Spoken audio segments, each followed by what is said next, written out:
Let me share a story with you as I sit here in my Fred Rogers or Mr. Rogers cardigan. I'd like to first recognize a special individual.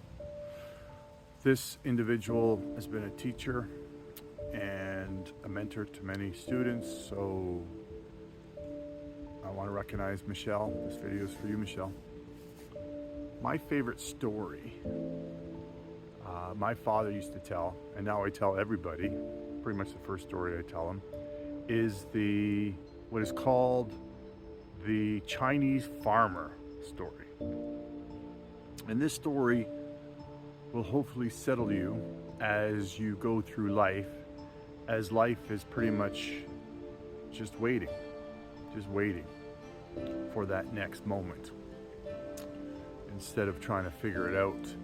So the Chinese farmer story goes like this. There's a Chinese farmer and he has a farm, and his one horse on a particular day runs away and leaves him empty-handed.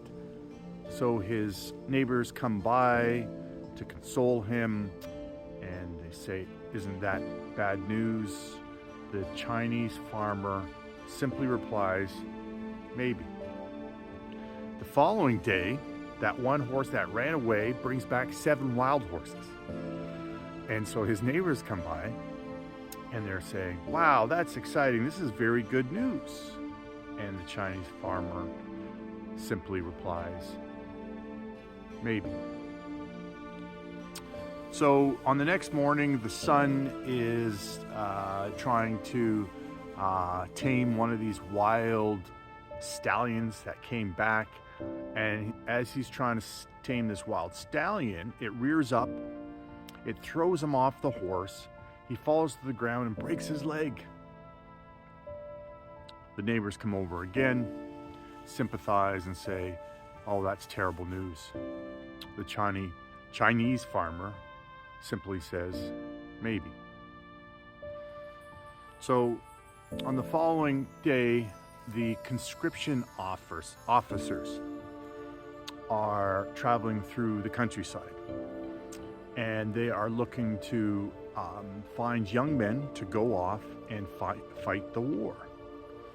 Because his young son has a broken leg, he's unable to be taken and doesn't go off to war.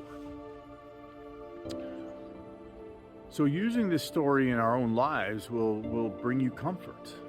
It is one where we'll have ups and we'll have downs, and we just don't need to figure it out in the moment. Just have faith and patience, and everything will work out just the way that it is intended.